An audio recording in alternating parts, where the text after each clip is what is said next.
Kontzertu asuntuan esan behar da, asko izaigula kostatzen kontzertu lortzia. Iruitze zait. Leku gehiago zeudela jotzeko. Gaztetxiak eta beste mugimendu bat zehola, beste irrika bat, ez dakit. Oain, adibidez, Usurbilen eno gaztetxiak endun, ja ez dakau gaztetxeik.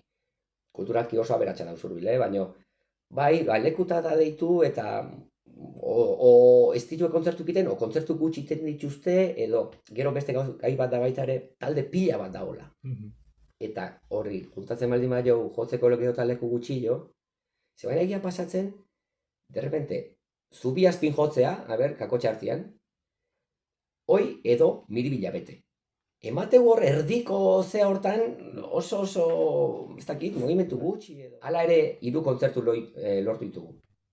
Aurrenengoa izangoa gure debuta izangoa, otsailak 22, Aginaga auzoan Usurbilen, Eliza Zarrian.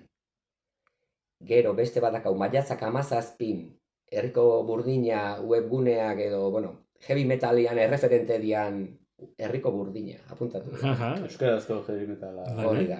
Hoi egin dute festa bat antolatu due, Donostiko Larratxoko aretoan, hor Asgarzekin eta Elberezekin izango geha. Hor kontzertu hona gaina aretua eta beste bat urriak 11 izango deu Gelbona, Bilabonan dindan heavy festa bat. Eta, antxe izango geha.